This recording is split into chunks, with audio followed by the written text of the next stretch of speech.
Kahit na nakakapagod magtaguyod ng pamilya sa panahon natin, palagi pa rin tayong nagkakaroon ng lakas upang hindi sumuko. Malaking bagay yon para makapagpatuloy tayo na tuparin at abutin ang ating mga mithiin. Ikaw kabarangay, meron ka bang tanging hiling? Dear Papa Dudut, kung may buhay na patunay lang ng pagod, ako na yata yon, Papa Dudut. Hindi naman sa binabaliwala ko ang pagod at hirap ng iba, pero dahil kwento ko to ay hayaan nyo na lang din akong makapag-rants. Alam po ninyo, Papa Dudut, ay fan na fan talaga ako ng Barangay Love Stories noon pa man. Avid listener na ako ng programa ninyo since pandemic at talaga namang minamarathon ko po ang bawat kwentong ina-upload ninyo online hanggang ngayon. Tapos ay nangangarap ako na isang araw ay makapagsulat din po ako sa inyong istasyon at mapinin ninyong i-ere sa radyo. At eto na ngayon ang istorya ng buhay ko. Nga pala, tawagin niyo na lamang po ako sa pangalang Asmira.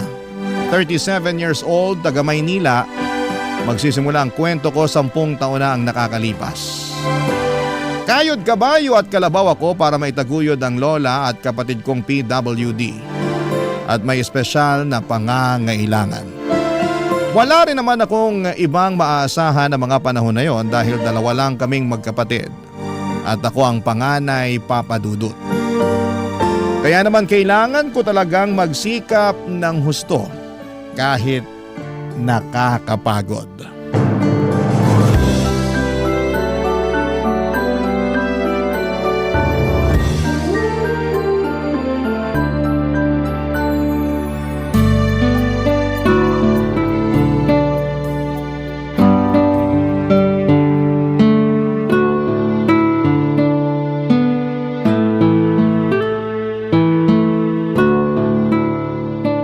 Naku, parang kukulangin yata ang sweldo ko.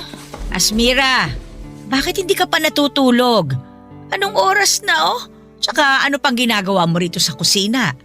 Umihi po ako eh. Tapos nakita ko na pumasok na yung sweldo namin sa savings account ko nung nag-check ako online. Talaga? Ang aga naman. Hindi ba bukas pa yung sweldo ninyo? Opo, pero maaga kapag ganitong tumatapat ng Sabado yung sweldo. Wala naman kasing pasok bukas. Ay, oo nga pala. Opo, kaya lang. Kaya lang ano? Ang laki pala ng kaltas ngayong cut-off dahil nag-loan ako. Kaya maliit lang yung sweldo ko. Nagbago pa naman yung bayaran ng kuryente. Sumakto ngayong linggo pa talaga yung due date. Wag mo na munang isipin yan dahil may naitabi naman ako mula dun sa nakaraang bigay mo. Po? Nakapagtabi pa kayo? Oo! Kaya yun na lang muna yung gamitin natin na pambayad ng kuryente. Napansin ko na medyo na late sila magpadala ng bill ngayon, kaya nagbago yung due date. Nagpadala naman sila ng notice sa text pero late na rin naman. Ay naku, hayaan mo na. Huwag mo nang problemahin yon. Pero sigurado po ba kayo na may pera pa kayo? Abay, oo naman. Ayoko lang mawalan kayo lalo na kapag kailangan nyo. Paano ko mawawalan? Sobra-sobra yung ibinibigay mo. Minsan nga napapaisip ako kung may natitira pa sa'yo eh. Meron pa naman po. Baka naman sobra mo nang tinitipid ang sarili mo ha? Alam nyo naman po na matipid talaga ako, 'di ba? Oo nga. Pero kung may bagay kang gustong bilhin, bilhin mo na. Pera mo naman yan Pinagtrabahuhan mo. Pinaghirapan mo. Hindi naman po pwede yung ganun. Lalo kailangan ko kayong isipin ng kapatid ko. Saka mahirap yung basta-basta na lang akong bumibili ng gusto ko. Paano kung kailangan natin tas wala akong mahuhugot? Ang akin lang naman, huwag mo masyadong ipagdamot sa sarili mo yung mga bagay na pwede mo namang bilhin sa perang pinaghirapan mo. Tsaka katulad ng sinabi ko, may natatabi naman ako. Nagbibigay din naman ng ibang mga anak ko Kaya ayos lang na hindi mo ako palaging bigyan. Ikaw na nga nagbabayad sa lahat ng bills natin dito sa bahay Ikaw din bumibili ng bigas at saka nag-grocery. Wala naman po sa akin yun. Ang gusto ko, Mabigyan kayo ng maginhawang buhay ng kapatid ko. Palagi ko kayong iniisip at kasama kayo lagi sa mga plano ko sa buhay.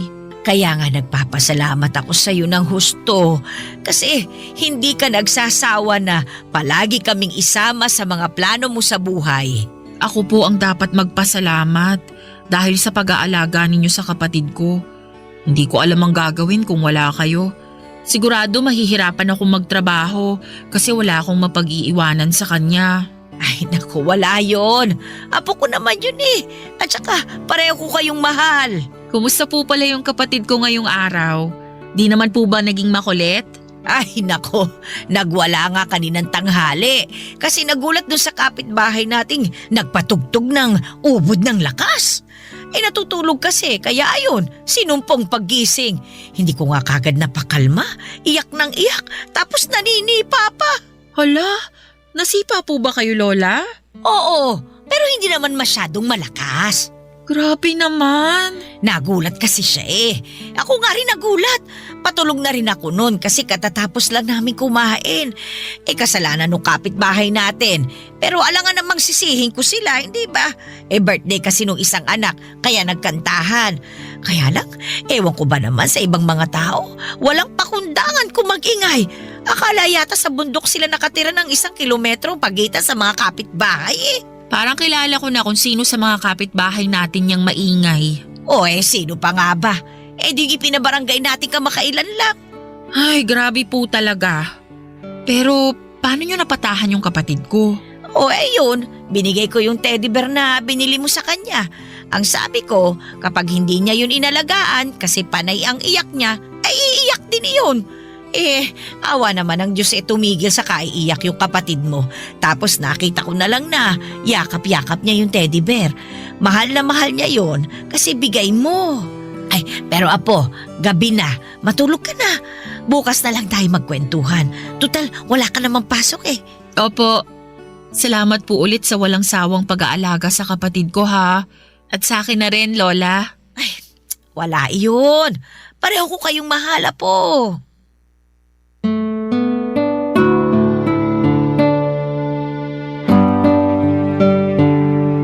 Papadudot maswerte kami dahil meron kaming lola na mabait at maalalahanin. Siya na ang tumayong nanay sa aming magkapatid noong naulila kami. Wala na kami mga magulang, parehong namatay sa sakit noong 16 years old pa lamang ako. Bale, pinaluwas kami ng lola namin na taga Maynila mula sa Abra para tumira kasama niya. Nanay siya ng mama namin na sinusuportahan na lamang ng iba niyang mga anak. Sakto dahil mag-isa na lamang si Lola sa bahay nila matapos mamatay ni Lolo ng mga panahong yon. Dapat magtatrabaho na ako pagdating namin sa Maynila ng kapatid ko pero kinausap ako ni Lola at tinanong kung gusto kong mag-aral. Meron pa naman daw siyang kaunting ipon at willing namang sumuporta sa akin ang isa kong tita na nasa abroad. Kaya naman sinunggabang ko na ang opportunity at kumuha ako ng kursong may kinalaman sa business na natapos ko naman.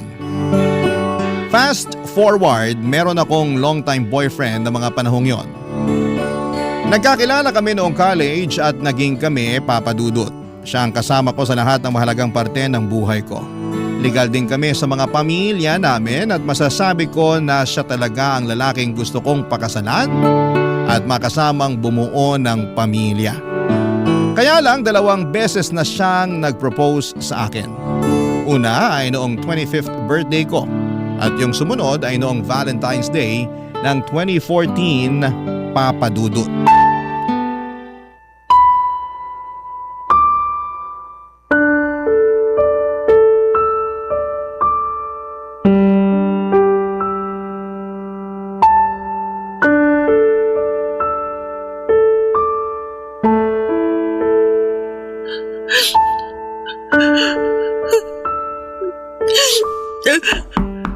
Asmira!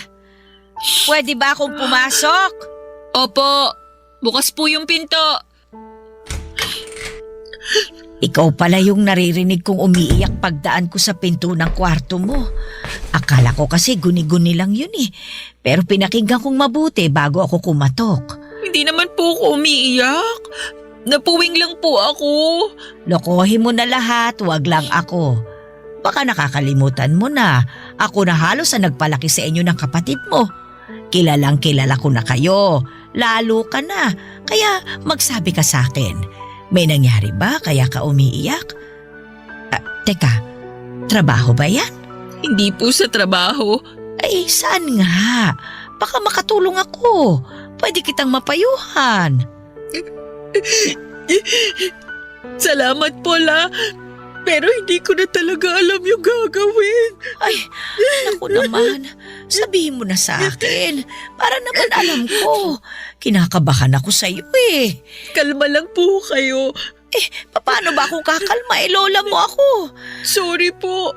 Nahihiya lang kasi ako sa inyo. O siya. Ano ba kasi yun? Apo, sabihin mo na sa akin. Tungkol po sa amin ng boyfriend ko. Oh, ano nangyari sa inyo? Nakipaghiwalay na po ako sa kanya. Anong sabi mo? Ang tagal-tagal nyo na hindi ba? Opo.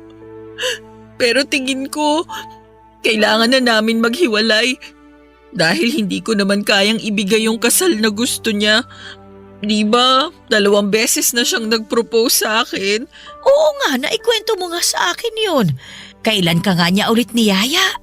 Nung birthday ko sa Valentine's Day last year. Pero ang sabi mo, ayos lang naman sa kanya, hindi ba? Opo.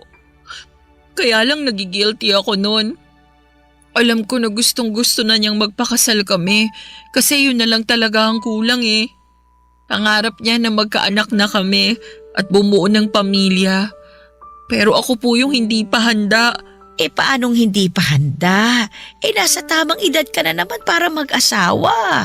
Ayoko pa pong magpakasal kami kasi mahahati yung atensyon ko sa pag-aalaga at pagtataguyod sa inyo ng kapatid ko.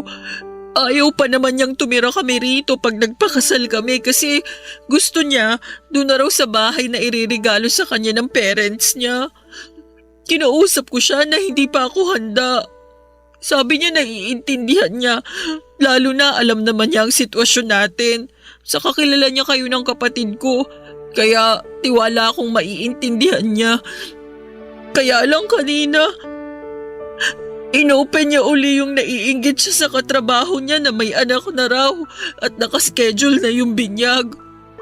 Sakto, kinuha siyang ninong.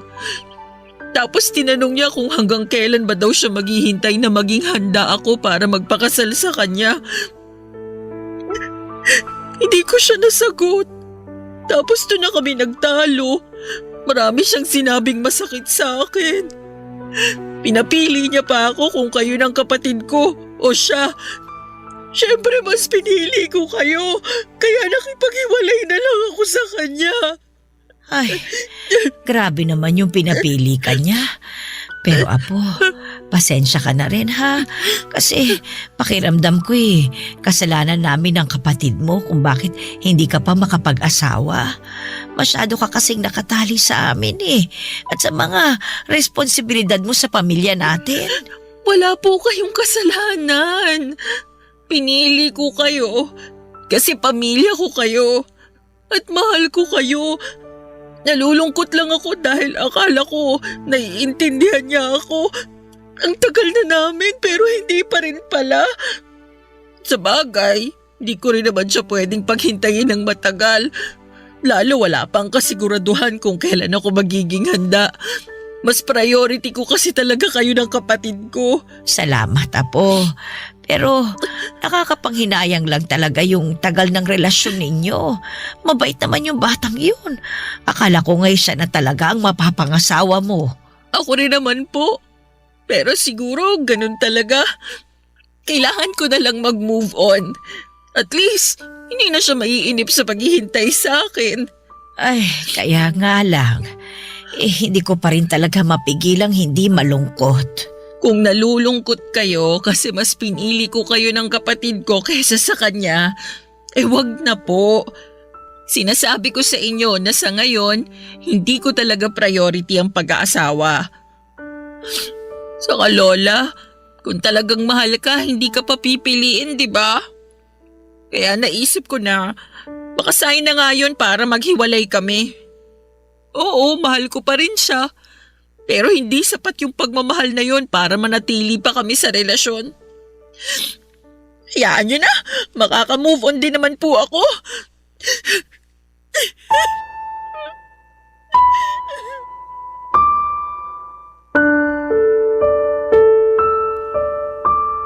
Papadudot, masakit sa akin ang pakikipaghiwalay sa long-time boyfriend ko. Pero wala naman akong magawa dahil gusto na niyang bumuo ng sariling pamilya. At yon ang bagay na hindi ko pa maibigay sa kanya ng mga panahong yon. Mahal ko siya at siya na ang nakikita kong tao na makakasama ko hanggang pagtanda namin. Pero hindi pa ako handang iwanan at bitawan ng responsibilidad ko sa lola ko at sa nakababata kong kapatid. Kaya naman pinalaya ko na lang siya kahit masakit sa akin, Papa Dudut. Parang pinagpira-piraso ang puso ko ng mga panahong yon. Pero ayoko rin namang itali sa akin at patuloy na paasahin kung kailan ako magiging handa na bumukod kasama siya. Sobrang lungkot ko lamang noon pero umasa ako at nananalig sa Diyos na kung pagkakalooban niya ako ng panibagong tao na mamahalin ay sana'y matanggap nito ang responsibilidad na hindi ko mabitawan sa aking pamilya, Papa Dudut. Barangay Love Stories. Barangay Love Stories. Papa Dudut, alam ng Diyos na gusto kong makapag-asawa at magkaanak.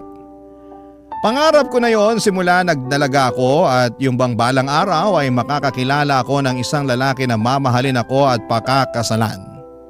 Kahit na hindi masyadong mayaman pero masipag, mapagmahal at mabuting padre de pamilya, ay ayos na po sa akin.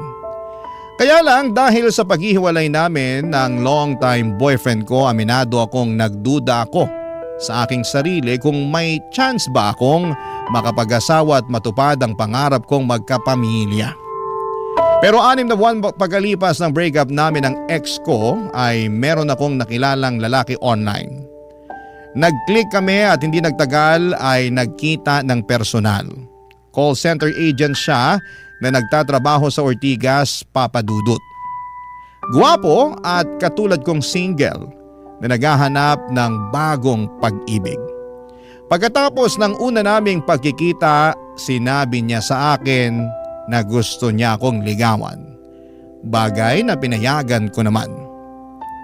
1 buwan na niya akong nililigawan nang magdesisyon akong isama siya sa bahay namin para ipakilala sa lola at kapatid ko. Okay naman yung naging pagkikita nila, kaya lang makalipas ang 1 araw ay mayroon pong nangyari, Papa Dudut.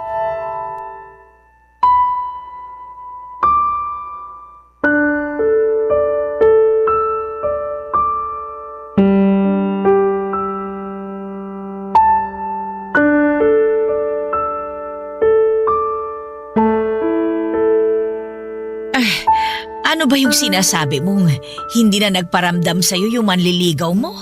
Wala na po eh. Hindi na po siya nagre-reply sa mga text ko. Cannot be reached na rin po yung number niya. Eh bakit naman niya ginawa sa'yo yun? Baka ayaw na niya sa akin kaya ganun. Ha? Aayawan ka niya? Eh ang saya-saya niyo pa nung nakaraan na.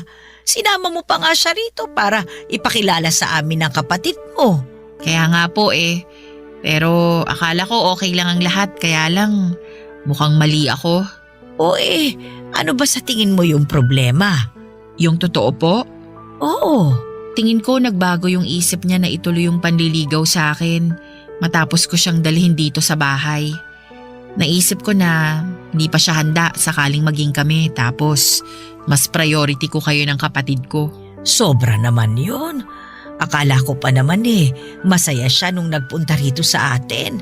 Panay pa nga ang kwentuhan namin ng mga nakakatawang karanasan niya nung nagbakasyon sila ng pamilya niya sa Bohol. Sabi ko kasi, pangarap ko makapunta doon, tapos gaganyanin ka lang niya. Hindi pa naman po ako sigurado kasi bigla na lang siyang nawala. Sa lagay para pala siyang multo. Ganun na nga po. Nakakainis naman yung batang yun. Pero feeling ko nagulat din siya sa kapatid ko nun. Bakit? Hindi ba niya alam na may kapatid kang may espesyal na pangangailangan? Alam naman po kasi kinukwento ko naman sa kanya. Kaya lang, iba pa rin po pag personal na. Akala ko pa naman ni seryoso siya sa'yo. Na siya na yung susunod mo magiging boyfriend. Ay, ang buhay talaga, oo. May mga tao talaga na sa salita lang magaling. Yun nga la Wala naman siyang sinabi sa akin na ayaw niya na pala. Sa lagay, huhulaan ko pa pala. Sakit nun Patunay lang yan na hindi siya ang lalaki para sa'yo. Kaya lang nahulog na po ako sa kanya. Kahit paano naging masaya ako sa isang buwan naming pag-uusap. Naramdaman ko na mahalaga ako sa kanya nung niligawan niya ako. Ganyan naman talaga ang mga lalaki Ipaparamdam nila sa iyo na mahalaga ka sa kanila hanggang makuha nila yung matamis mong oo. Pero hindi lahat nananatiling ganun yung trato sa iyo pag nagtagal. Ang iba sa kanila nagbabago kasi nagiging kampante na dahil nakuha ka na nila. Dapat sa mga ganyang lalaki hindi iniiyakan ng matagal. Mga bahagang buntot. Parang nawawala na po ako ng pag-asa na makakakilala ng lalaking seryoso sa akin. Naniniwala naman ako na merong darating. Pagod na rin po kasi akong maghanap. Huwag ka na munang maghanap, Apo. Hayaan mo lang na ang kapalaran ang kumilos. Naniniwala ako na kung para sa iyo ibibigay sa iyo. Tingnan mo nga kami ng lolo mo nung nabubuhay pa siya. Hindi ko yan gusto. Ayaw ko nga dyan kasi nuknuka ng yabang. Yung pala siya yung lalaking nakatadhana na mapangasawa ko. Sa tinagal-tagal ng panahon, nakita ko na hindi naman pala mayabang ang lolo mong yun. Mabait siya, mapagmahal at maalalahanin. Hindi nga lang kagwapuhan pero pwede na. Lola naman Nagsasabi lang naman ako ng totoo. Sige po kayo, baka biglang magmulto si Lolo. Sabi niyo nun, gustong-gusto niya palagi na sinasabihan ng gwapo. Siya lang ba? Akala ko lahat ng mga lalaki gwapong-gwapo sa sarili. Grabe kayo. Biro lang. Tsaka biro lang din naman yung hindi kagwapuhan yung lolo mo. Kasi para sa akin, siya na yung pinakagwapo sa lahat. Totoo rin naman po. Kaya nga, nalungkot din talaga ako nung namatay siya Pero mabuti na lamang at dumating kayo ng kapatid mo sa buhay ko. Sabi ko nga sa sarili ko, hindi pa rin ako hahayaan ng Panginoon na maging mag-isa. Hindi po kayo mag-iisa hanggat nandito ako at ang kapatid ko. Pangako ko po yan la. Pero hindi naman kita pinagbabawalang mag-asawa ha? Hindi ka na rin naman bumabata. Ilang taong ka na nga ba? Ay, wala pong tanungan ng edad. Hindi naman halata, Apo. Mukha ka pa rin namang 16 anyos. Bulero ka, Lola. Hindi bintangera. Pero seryoso po.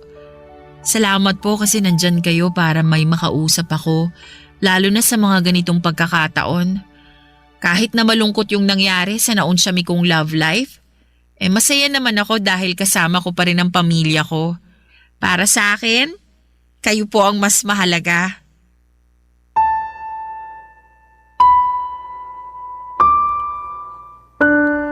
Papadudot doon ko na pagtagpi-tagpi ang lahat. Na baka kaya ako ginost nang nanliligaw sa akin ay dahil nakita niya ang sitwasyon ng kapatid ko at natakot siya sa responsibilidad na kaakibat ng pakikipagrelasyon sa akin. Noong gabi kasi na dinala ko siya sa bahay upang ipakilala kina Lola ay nagtantrums ang kapatid ko. Umiyak ito at nagwala at hindi siya mapatahan ni Lola. Buti na lamang at dumating kami ng mga panahong yon at ako lang ang nakapagpakalma sa kapatid ko. Sa totoo lang, abot langit ang hiya ko noon sa aking manliligaw. Kasi kahit na hindi niya sabihin ay kita ko sa ekspresyon ng mukha niya na nagulat siya ng gusto. Nandun rin yung takot dahil baka noon lang din siya nakaengkwentro ng ganong senaryo. Pero una pa lang naman ay sinabihan ko na siya na meron akong kapatid na may espesyal na pangangailangan.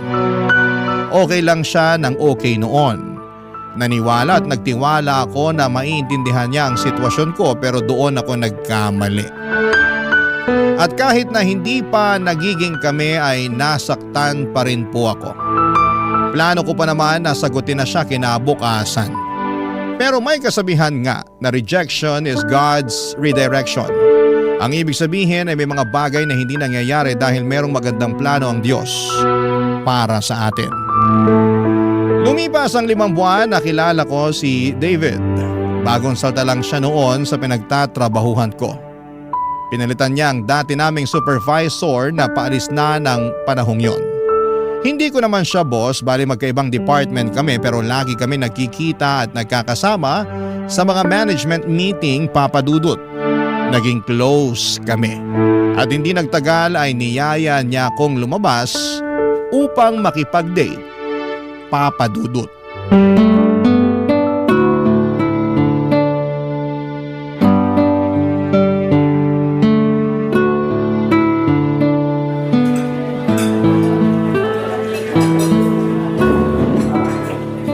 Naku, ang sosyal naman dito sa restaurant na pinagdalhan mo sa akin, David. Di ba, sabi ko gusto kita i-date? Siyempre, naghanap talaga ako ng magandang restaurant na pwede kong pagdalhan sa'yo. Seryoso ko pala talaga sa sinabi mo na gusto mong mag-date tayo? Oo naman. Pareho naman tayong single. Kumbaga, walang sabit. Saka, hindi naman kita yayayain kung wala akong dahilan. Anong dahilan? Alam ko na hindi pa matagal simula nung nagkakilala tayo. Pero napalapit ka na sa akin. Yung totoo, nagustuhan na kita nung unang araw pa lang na nakita kita. Maraming bagay yung hinangaan ko sa'yo, lalo na sa pagiging profesional at magaling mo sa trabaho natin. Napaka-passionate mo sa mga bagay na ginagawa mo. Simula nun, lalo ko napatunayan sa sarili ko na hindi lang pala kita basta gusto. Mahal na kita, Asmira. Ha? Kaya nga kita niyaya makipag-date para formal na hingin yung permiso mo na manligaw ako sa'yo. Pero, David, Pero ano? hindi pa ako handang magpaligaw. Ganun ba? Oo, sorry, pero ano kasi, yung totoo, gusto na rin naman kita.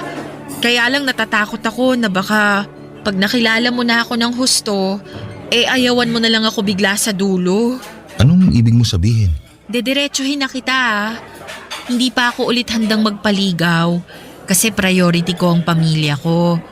Pero hindi ko naman pinagbabawalan yung sarili ko na ma-in love. Kaya lang, nandun pa rin yung takot na baka pag napalapit na ako sa iyo ng husto, iwan mo rin ako katulad ng ginawa sa akin ng long-time boyfriend ko at nung naunang manligaw sa iyo.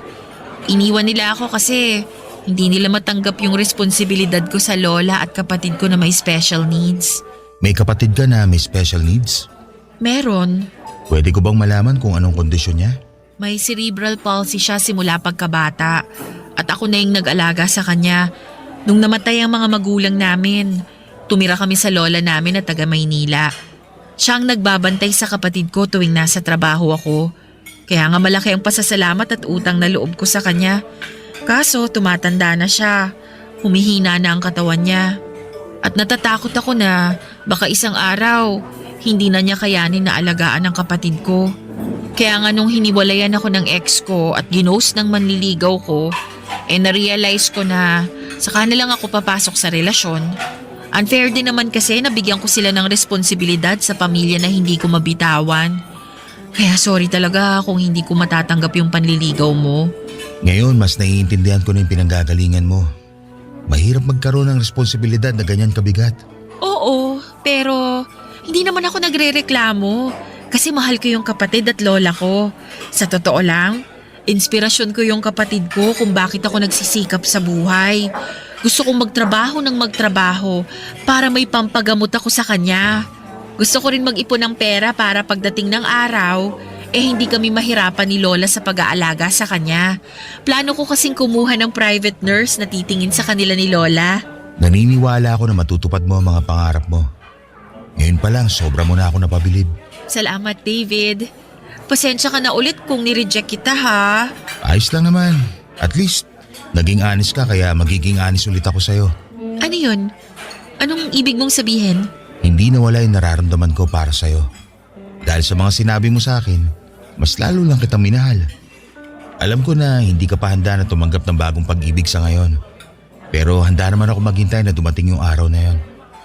Pero baka mapagod ka. Saka ayoko naman na sa akin lang umiikot ang mundo mo. Lalo kung pwede ka naman makipag-date at manligaw ng ibang babae. Malay mo, sila pala ang totoong para sa'yo at hindi ako. Papa Dudut, maaga pa lamang ay sinabi ko na kay David na meron akong kapatid na may special needs. At medyo challenging itong i-handle lalo na tumatanda na rin ang lola namin. Isa yon sa dahilan kung bakit hindi pa ako handang mag-asawa. Kapag bumukod na kasi ako at bumuo ng sariling pamilya kasama ang asawa ko, ay maiiwan ang kapatid ko sa lola namin. Naging open ako kay David tungkol sa estado at disposisyon ko para hindi na siya umasa na maibabalik ko ang pagmamahal niya. Sa totoo lang, nalungkot ako, Papa Dudut, dahil napalapit na rin sa akin si David. Mabait kasi siya, masayang kasama at gentleman. Kaya lang, ayoko namang hayaan ang sarili ko na mahulog sa kanya ng husto. Tapos sa dulo ay iiwanan niya lamang ako katulad ng ginawa sa akin ng ex-boyfriend ko at manliligaw ko noon. Papa Dudut, ayoko na ulit masaktan. Kaya naman nag-focus na lamang ako sa pagtataguyod ng aking sarili at ng aking pamilya. Sila ang mahal ko at sa kanila ako dapat na mag-focus, Papa Dudut. Barangay Love Stories. Barangay Love Stories. Papa Dudut, Valentine's Day ng 2016 ang dalhan ako ni David ng isang malaking bouquet ng red roses. Gulat na gulat ako dahil wala naman akong inaasahan sa kanya ng mga panahong yon. Nagkasundo na lamang kasi kami na maging magkaibigan lalo na at hindi pa ako handang magkaroon ng panibagong karelasyon. Tinanggap ko na lamang na baka hindi na ako makapag-asawa pero pinangako ko naman sa sarili ko na bibigyan ko ng maganda at komportabling buhay ang lola at kapatid ko. In fact, pinag-iisipan ko na nga na mag-abroad noon. Kaya lang nagbago ang lahat matapos akong bigyan ni David ng mga bulaklak. Sa sulat na kasama noon, nakasaad na gusto niya akong makadate. Pumayag ako at kinagabihan ay pumunta kami sa isang restaurant sa Quezon City na noong ko lang napuntahan sa tanang buhay ko. Pagkaupo namin sa pinareserve niyang mesa ay nag-thank you sa akin si David dahil pumayag ako makipag-date sa kanya. Sa isip ko ay date lang naman, wala namang masama doon. Pero alam ko naman na niloloko ko lang ang sarili ko na higit pa talaga sa pagkakaibigan ng nararamdaman ng dalawang tao na lumalabas during Valentine's Day. Pero hinayaan ko na lang at in-enjoy ang bawat sandali. At bago niya ako ihatid sa amin ay sinabi niya na hindi niya raw ako kayang maging kaibigan lang. Na naintindihan niya ang responsibilidad ko sa pamilya ko at handa siyang tulungan ako lalo na sa pag-aalaga sa aking kapatid. Kung hindi niyo na itatanong, may pamangkin si David na meron ding espesyal na pangangailangan. Anak yon ang kaisa-isa niyang ate at siya ang nag-alaga rito simula pagkabata. Kaya naman pamilyar si David sa pag-handle sa mga ganong klase ng sitwasyon. Pero hindi pa rin ako kumbinsido kaya pinapunta ko siya sa bahay kinabukasan upang ipakilala sa lola at kapatid ko. At doon ko nakita na nagsasabi siya ng totoo. Dahil bukod sa akin ay siya lang ang nakapagpaamo sa kapatid ko noong sinumpong ito at ayaw tumigil sa pag-iyak. Kung hindi naman sinusumpong ang kapatid ko ay magkasundo sila ni David, Papa Dudut. Unti-unti ay lalo akong nahulog sa kanya hanggang sa pumayag na akong magpaligaw. 1.5 buwan ang nagdaan nang sagutin ko si David. Naging kami at sa loob ng 1 taon naming magkarelasyon ay masasabi ko na mapalad ako dahil dumating siya sa buhay ko.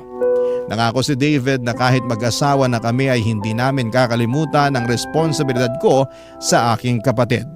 In fact, napagkasunduan namin na sa bahay pa rin ni Lola tumira.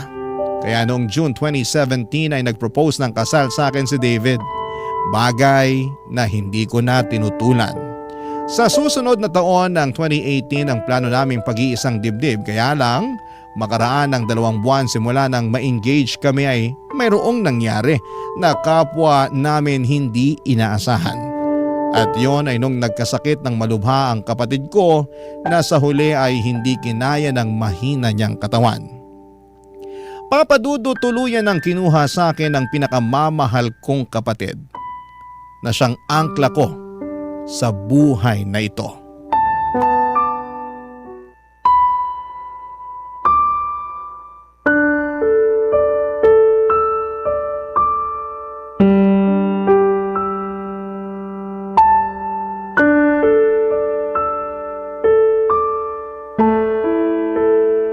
Asmira, ilang araw ka na hindi kumakain. Baka mapano ka na niyan. Okay lang na mapano ako. Para mamatay na rin ako katulad ng kapatid ko. Huwag mo naman sabihin yan. Marami pang nagmamahal sa'yo. Saka kailangan ka pa namin ng lola mo. Pero kailangan ko rin yung kapatid ko. Kailangan ko siya kasi mahal na mahal ko siya. Pero wala na siya. Ando na siya sa kabaong oh. Hindi na siya gumagalaw. At habang buhay na siyang tulog. Hindi nagigising yung kapatid ko kasi patay na siya. Bakit kailangan niya agad mawala? Bakit siya agad kinuha sa akin? Inaalagaan ko naman siya.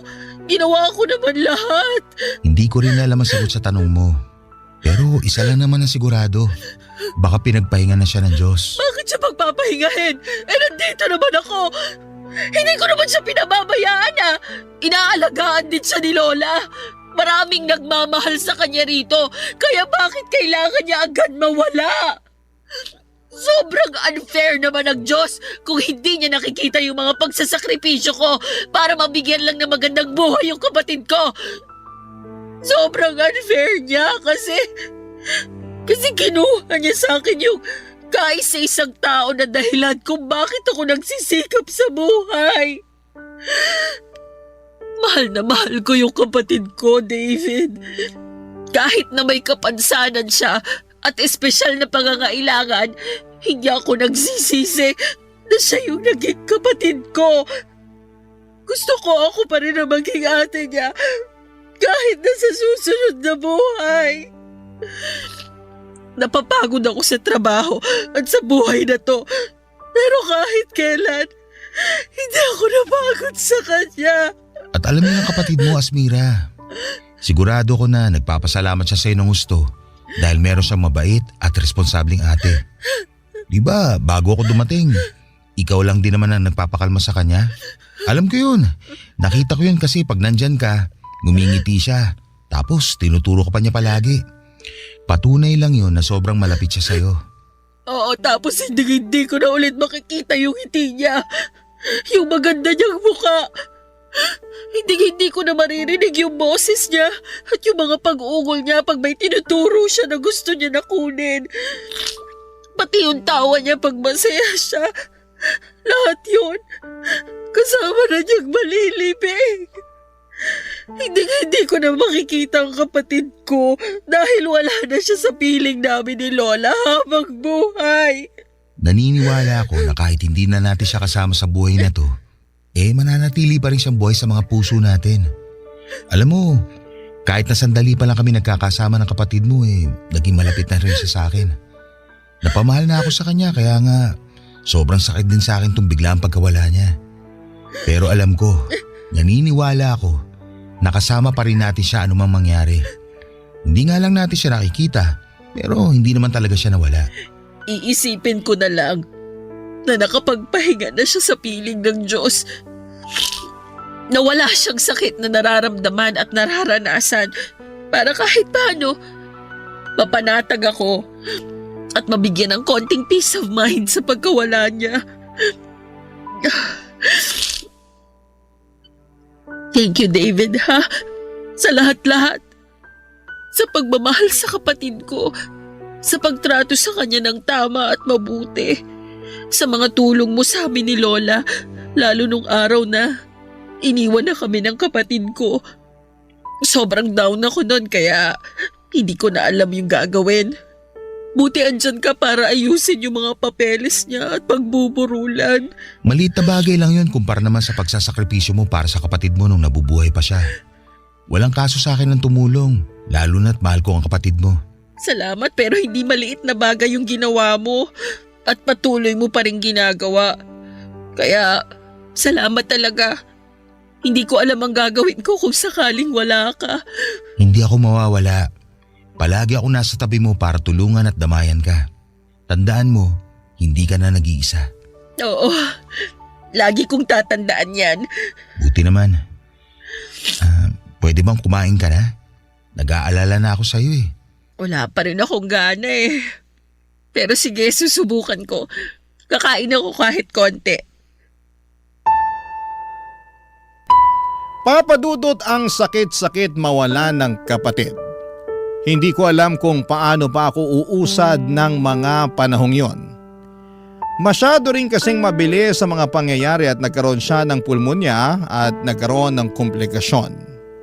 Hindi na naagapan at hindi namin nakalain na kukunin na pala ng Diyos sa amin ang kapatid ko. Matagal na namang mahina ang katawan niya kaya mabilis siyang magkasakit, papadudot. Pero naaagapan namin yon kaya gumagaling siya.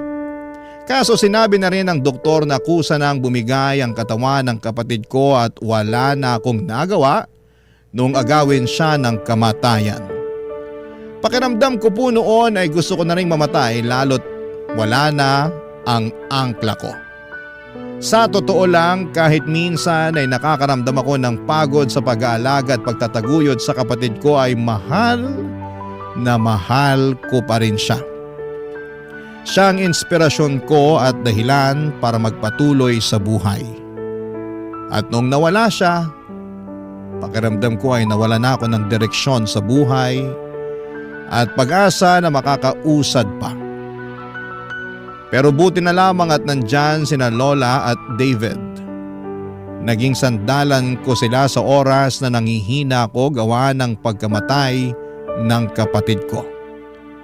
At kapag gusto ko nang bumigay, yung pagmamahal ni David ang nagsisilbi kong lakas, papadudot. Sa pagpapatuloy ng aming relasyon ay natuloy pa rin ang kasal namin ni David noong 2018 at tumira kami sa bahay ni Lola at nangako na aalagaan siya. Hindi nagtagal ay nabuntis ako. Masayang masaya kami ni David dahil magiging magulang na kami. Kapwa excited kami at kabado na rin, kaya lang habang ipinagbubuntis ko ang panganay namin ay muli kaming sinubok ng kapalaran. Matapos matuklasan sa isang masusing pagsusuri na mayroong Down syndrome ang magiging anak namin, papadudot.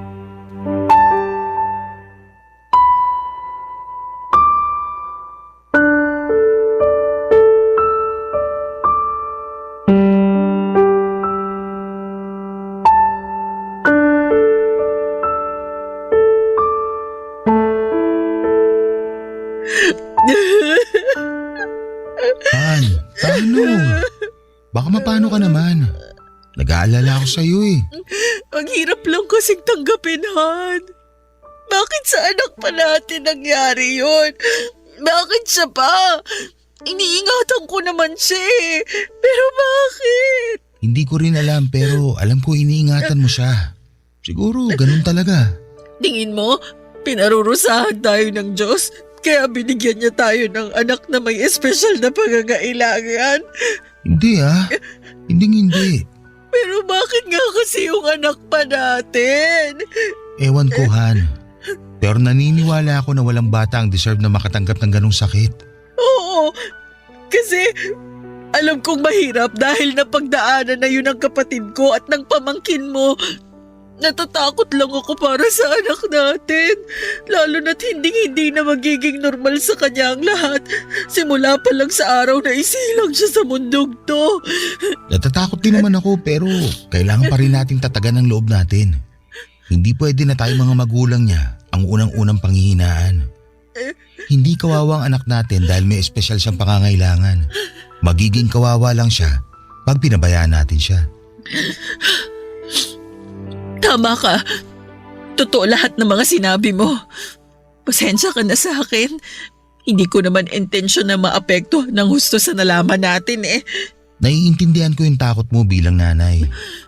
Takot din naman ako pero kung hahayaan natin na kainin tayo ng takot na yun, hindi natin maibibigay yung best natin bilang magulang sa magiging anak natin.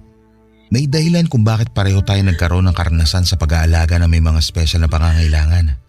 Ikaw sa kapatid mo at ako naman sa pamangking ko. At ngayon na espesyal din na magiging baby natin, sigurado ko na hindi na tayo mahihirapan. Kung mahirapan man, napag-aaralan naman ang lahat eh. Basta tutukan lang natin si baby at huwag pabayaan.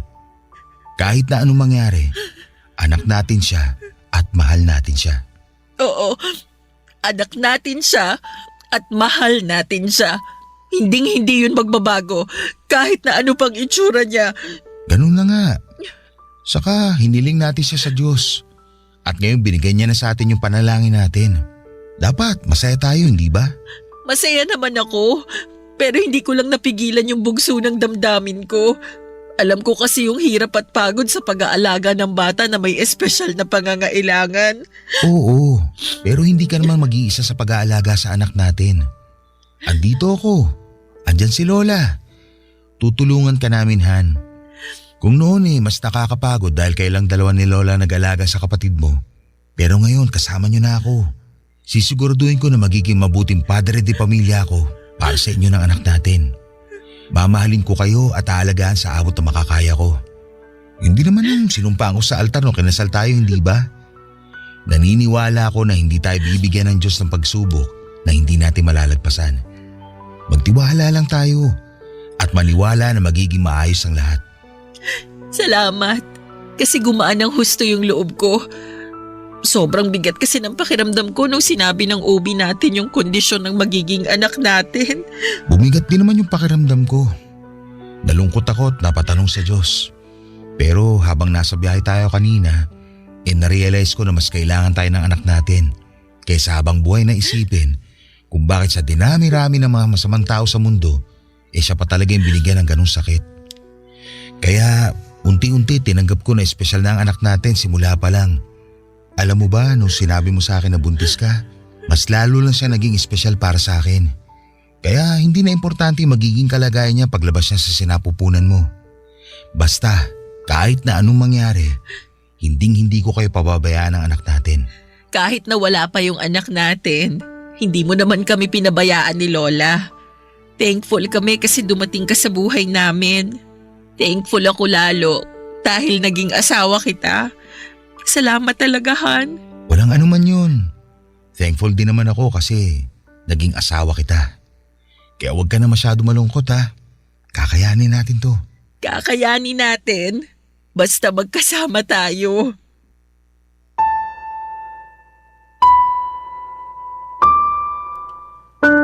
Papadudot walang pagsidlan ang pagpapasalamat ko sa Diyos. Dahil ibinigay niya sa akin si David at hinayaan niya itong maging asawa ko. Napakapalad ko sa kanya dahil hindi lang siya mabuting asawa kundi responsable ding padre di pamilya. Dahil nandyan siya ay mas gumaan ang lahat sa akin. At alam ko na wala akong hindi kakayanin dahil nasa tabi ko lamang ang lalaking pinakamamahal ko. Totoo nga ang sinabi ni Lola na kusang darating ang tao na para sa iyo pag hinayaan mong gumawa ng paraan ng kapalaran. Tungkol naman sa baby namin, pinanganak namin siyang may Down syndrome. Pero kahit na may espesyal siyang pangangailangan ay malusog ang anak namin. At simula pa lang noong araw na isinilang ko siya ay marami na ang nagmahal sa kanya. Sa kasalukuyan, kami ni Lola ang magkatuwang sa pag-aalaga sa anak namin ni David habang nasa abroad ang mister ko. Noong 2022 kasi ay nabigyan siya ng opportunity na makapag-ibang bansa. Ako naman ay nag-work from home sa gabi bilang virtual assistant. Nakakapagod magtaguyod ng anak na may espesyal na pangangailangan pero kahit kailan. Hindi po ako napagod na maging nanay niya. Para sa akin, biyaya siya ng Diyos. Katulad ng kapatid ko na espesyal din sa puso ko. Maraming salamat po sa inyo, Papa Dudut, sakaling mapili po ninyong i-air ang sulat ko at sana'y kinapulutan po ito ng aral at inspirasyon ng mga kabarangay natin. God bless and more power sa Barangay Love Stories. Number 1 po kayo sa aking puso. Ang inyong forever kapuso at kabarangay, Asmira. Barangay Love Stories. Barangay Love Stories. Anong say mo sa Barangay Love Stories na ito? Pagkwentuhan natin sa comment section yan. Nagustuhan ng iyong napakinggan? Ituloy yan via live stream sa www.gmanetwork.com/radio.